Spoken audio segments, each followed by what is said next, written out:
Cute without the E, you know, like we have this opportunity to really drag that bridge out, and which like makes for some fun noodling and like stuff like that, which isn't always like, it's like a thin line to walk, you know, getting into the noodles. But there's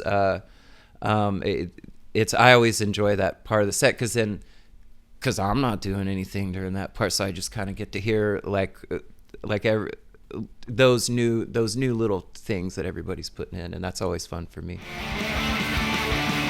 Well, we're so it's funny because this tour that we're on right now with Alkaline Trio was originally scheduled for 2020, and then I mean, you know, the world got weird, but so we're really excited to be here with them. We're huge fans of theirs.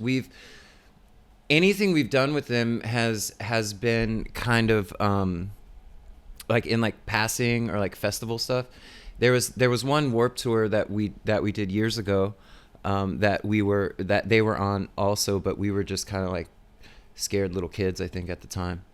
And but I do remember the first time we played with Alkaline Trio.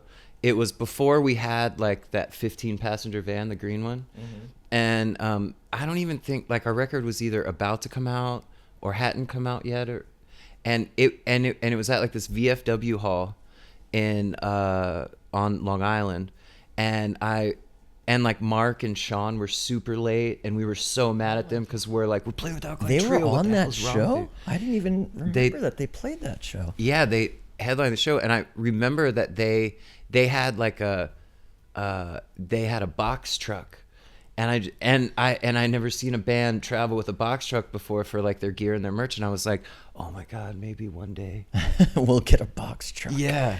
If we hit it big time. So I'll never forget that show. Was that one of the first? If I'm thinking of the right show, that was one of the earlier shows when you started singing with us, wasn't it? Well, like I think like our demo was out, or the Tell All Your Friends demos, but and yeah. Yeah, so I don't even know if we had recorded the first record yet, or like we were about to. Like it was around that time. Mm-hmm. So, anyways, that's how far back that goes, and we're really pumped to be here with them. We were saying last night, like as they were playing, we were in Newcastle and they were playing, and Mark, actually our drummer, was like, "Man, it's so amazing to tour with a band that like we like." I'm like, "Yeah, it's amazing." So we're really pumped to be here.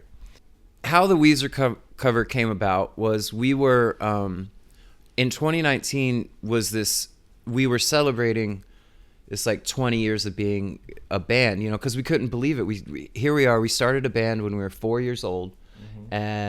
and it's 20 years later, so we're like 24, 25, now 26 because of the pandemic and all. But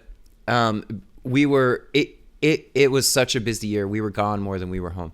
And then so like sound checks and things like that started to get pretty arduous. So Mark one day was like, "Do you guys want to play anything else?" Like just and then we started playing that, and everyone knew it. Like just everyone knew it. And then we thought, oh well, let's just. And then that became a thing we started sound checking with.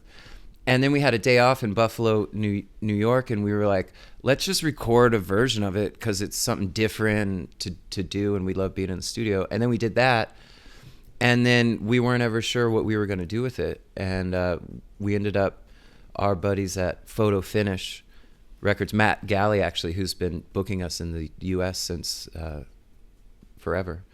And so they put it out for us, and for us, it was a way to break up the monotony. And then it was just also crazy because if we all know, like we all just knew it, and like that's a pretty amazing thing. I actually remember the first Weezer record. I feel really bad about this, but my high school girlfriend, I borrowed it from her, never gave it back. Feel bad about that. If I ever see her, I'll try to reimburse her for that record. Loved you a little with the Maine. John reached out to me, not this John, but me. John O'Callaghan, and he our relationship with them is one of my favorites. Like as far as with other bands, because when we first met them, we were on Warner, and then because I remember the first time I met them was in Craig Aronson's office, and then because they were there visiting and we were there visiting, and then so since then, like, we've toured with them on and off over the years, and each tour we kind of become closer friends, and they're like, I really admire like their work ethic and like what they've built, because they've really built this family and this community, and they're always up to something. And so anyways, they called me, and at the time I was set up, I had like this 1-car garage, and I pulled the car out and I put up a bunch of like moving blankets and stuff, and was just kind of, so I had a space like to do my thing, because we couldn't leave the house. And yeah, he called, he's like, hey, would you be interested in singing on this song? And I was like, oh, I needed something to do, thank God. And it worked out great. I thought the song came out great, and they did a really good job with it. I think one thing that's the same is, I think our approach has always been very democratic, and it was back then, and it still is now. And I think there's something that happened with Tell All Your Friends, where each member kind of brought their own perspective and their own influences to it. And when you combined them all together, it kind of created something new and different than whatever anyone would have done just on their own. And that's still, I think, exactly the same. And yeah, it is. Maybe some of the influences are different now, and some of our broader. Yes, I think that's a good term, but it's still the same approach, I would say.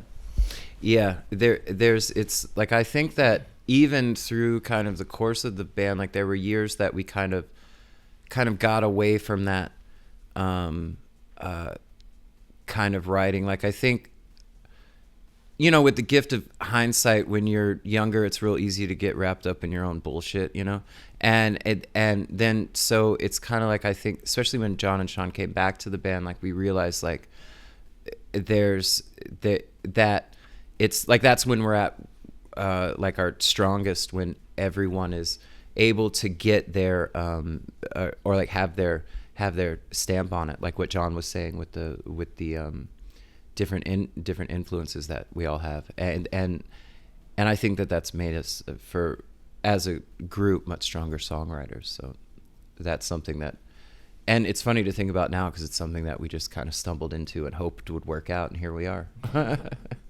Any one of them that we play, it has like gone through the changes. Bob Dylan has this quote that says, like, a song's never done, and I find that to be so true, because it's like, the more you play it live, the more you realize, like, oh, I should have done this here, or oh, whoa, this sounds way better, or so I like think with all of those songs, especially because, with some of that stuff, like, I would hate for anyone, and then too, like, we're doing like this re-release of Tell Your Friends that includes the original demos and like all this other stuff, but I would hate for anyone to like have this impression that like we're stuck there.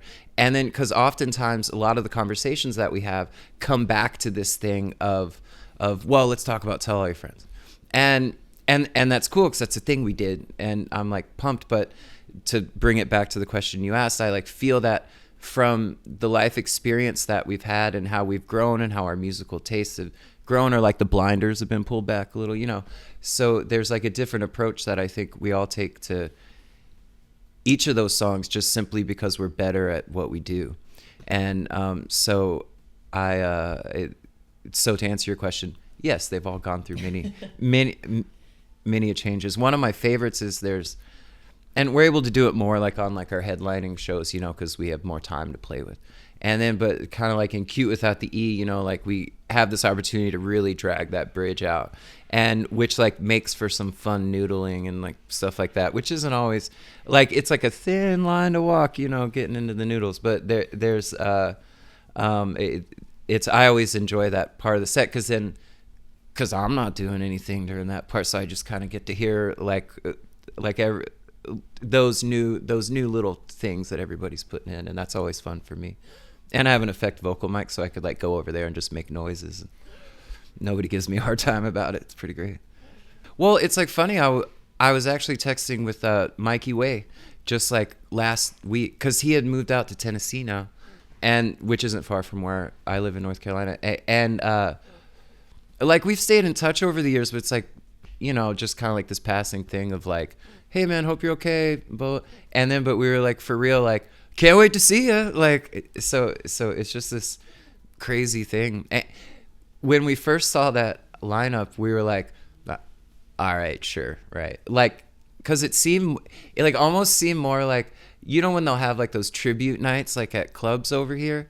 And then, like, it seemed like one of like those flyers, like we're going to play songs from this stuff, but like, it's a real thing and they're doing it. They're pulling it off. Cause it was funny too. Cause our manager Jillian kept on talking about, like, cause I guess there was like a big to do on the internet, like people being they just didn't weird believe about it could be possible, like I guess that it could be pulled off in one day with all those bands. Yeah. Without that, they're like, what is every band going to play like 3 songs or something? Well, it's crazy too, because they just had to keep adding more days, which makes perfect sense. Because if I was someone just attending that show, I'd be like, well, how in the hell am I going to see everybody that I want to see? So I just go 2 days. I'm actually really pumped with where we are right now, because there's always this thing when we go into writing new songs, you know, like that, because we all live in separate places, you know, so we'll set aside time to meet in one place and write. And then, but there's always a certain point to where I'm like, do we even have anything? But this one we've kind of been following this thing of like, which is interesting because of that Beatles documentary too. Like I've been on like this Paul McCartney fucking interview wormhole. Mm-hmm. And like, he like talks a whole lot about how like he'll record ideas like into his phone or like on like a tape recorder, but they'll just sit there forever. So his thing is like, he wants to finish it and like start it and don't stop working on it till it's done. And we've separately, I feel like that's what we've been doing. And I think we're in a really good place, because it was we did a trip last week, or like we did that trip. We had like a week at home and then we came out here. So, and then John had actually taken like the demos that we had of the finished ideas and set them all in one folder. And I'm looking at it like, oh my God, like I can't even believe, I'm so proud of us. We are closing in on an album here. Yeah.